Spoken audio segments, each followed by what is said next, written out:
In today's video, we are talking all about the malignant narcissist, which is the most extreme level and high spectrum narcissist. What exactly makes a person a malignant narcissist over a standard run-of-your-mill narcissist? And what are the most common signs and traits of the malignant narcissist? If you have ever struggled with these questions or worry that someone in your life might be a malignant narcissist, then today's video is for you.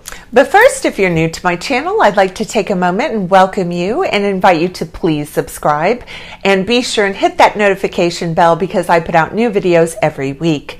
Also, if you're interested in private one-on-one narcissistic abuse recovery coaching with me, please visit my website. It is linked in the description below. So today we're talking about and exploring the topic of malignant narcissism.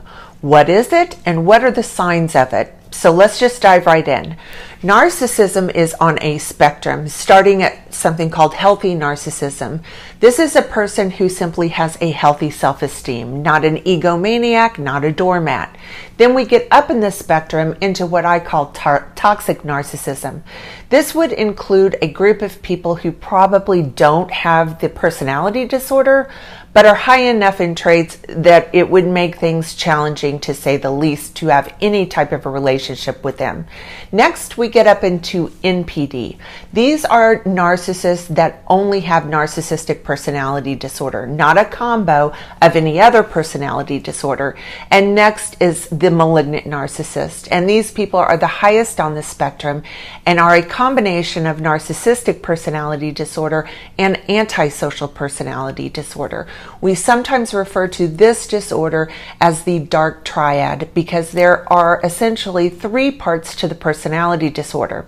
The first part is narcissistic personality disorder. So this person will have an addiction to narcissistic supply and to feeling special. The second part of the personality disorder is antisocial personality disorder or psychopathy, which means that this person does not have a conscience. And the third part of the personality disorder is called Machiavellianism. And this is the part of the personality disorder that is cunning, manipulative, and sadistic, meaning they can gain pleasure from the suffering of other people. As I mentioned, malignant narcissism is the highest form of narcissism on the spectrum. And these people can and do cause all kinds of destruction. They are dangerous, and this is nothing to play around with, in my opinion. When you are dealing with a human being that does not have a conscience, meaning they don't feel or experience any feelings of empathy, guilt, regret, remorse, compassion, or shame, means they do not ever feel bad for the horrible things that they do. They do not have the internal moral compass that keeps a person's behavior honorable like we do. Combine that with the sadistic component, meaning they enjoy the suffering of other people, specifically if they are trying to get even with someone they believe tried to harm them. And this is a very dangerous and possibly deadly combination. So what are some telltale signs of someone with malignant narcissism? First and foremost, they are pathological liars, and they believe that they are extraordinarily good at deceiving people. If a malignant narcissist's mouth is moving, they are lying. It's as simple as that. Lying is kind of a game to them. They enjoy the power they feel when they have pulled the wool over someone else's eyes. They will lie about outrageous things and lie about things that don't even matter.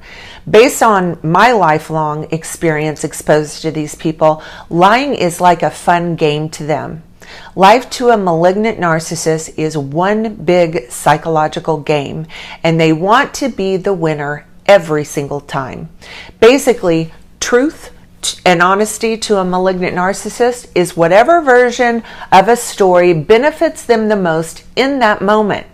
As their needs and desires change, so will the truth. So their version of truth can change from moment to moment and day to day. You can never trust a single word that comes out of their mouths. These narcissists have zero interest in having any form of genuine integrity. They, of course, want you to believe they value integrity, but that's nothing more than a phony facade. They are incredibly self-centered and highly arrogant.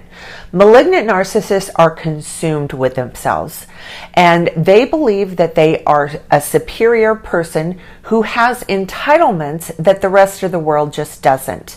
You can witness their arrogance in all kinds of ways also. From the way they walk to the smirk on their face you will see them reveal from time to time, to the way they treat the service industry people. They usually will treat these people in a degrading way. If you have ever gone out to eat with a malignant narcissist, then you know what I mean. It's shocking to watch how horribly they can be to these people, and they have no shame about it. Next, they will have a long pattern of violating the rights of others. They are highly exploitative, and they are continually looking for opportunities to exploit someone. If you have something they want, then trust me when I tell you they are going to try and get it. They believe the rules just don't apply to them, and because they don't have a functioning conscience, they have absolutely no issues with trying to take whatever it is that you have that they want. They take the word con man to a whole nother level. They will lie and manipulate someone in order to exploit them with incredible ease. They don't break a sweat, and they are as slick as they come. Nothing is off limits when it comes to their personal gain or pleasure. Ruthless is their middle name. Next, they hold grudges and take revenge. A malignant narcissist is easily offended. They can get a narcissistic injury from the smallest offense or slight. And if you happen to be the person that inflicted that narcissistic injury, then they feel you have a debt to pay them. They can become fixated on getting revenge, and the revenge they seek will be very disproportionate to what gave them the narcissistic injury in the first place. They believe in teaching you a lesson you won't ever forget. And again, because they don't have a conscience, they have the capacity of doing horrible things that a normal person would never consider doing to another human being. This is one of the reasons they are so incredibly dangerous. Another telltale sign is that nothing, absolutely nothing, is ever their fault. They are masters at blame shifting and shaming. They will project and deflect the horrible things that they are guilty of onto other people consistently. They are not interested in taking any form of accountability and view their ability to not be held accountable as further proof of their superiority. Next, they are extremely impulsive. They have very, very low impulse control. They are reactors. So life with a malignant narcissist is highly chaotic. Nothing is really structured, and they expect everyone around them to be just fine with living this impulsive, chaotic, and disorganized lifestyle with them. They only take their wishes and desires into consideration, not anyone else's. They could care less if others aren't enjoying what they are doing. They don't care if they are making their partner or their child heartbroken over their impulsive behavior. The only thing they care about is what they want in that moment. They are sadistic and take pleasure in causing other people to suffer, specifically if they feel you tried to hurt them in some way. And this fact is incredibly difficult for highly empathetic targets of narcissistic abuse to comprehend. Enjoying the pain and suffering that they inflict on other people is a tremendous source of very potent narcissistic supply to them. It's beyond difficult for normal people to understand this and accept it. So this will likely be a significant source of cognitive dissonance for a highly empathetic person who is being exposed to this person. We just cannot imagine feeling this way. So wrapping your mind around this fact is usually very challenging. They are jealous and feel pathological envy with every fiber of their being. And this jealousy and envy can provoke them to do terrible things in order to alleviate that feeling. They also believe that other people are jealous of them. And of course, that brings them great joy and happiness. Many times a malignant narcissist will struggle with pretty severe paranoia also. They tend to project the things they think and feel onto other people. Therefore, they can become paranoid and think that everyone is out to get them because they know that's what they're doing. Next, they can exhibit explosive, dangerous, and terrifying rage. Malignant narcissists do not like to be challenged or exposed or to feel threatened in any way, shape, or form. And when and if that happens, that will trigger a massive narcissistic injury.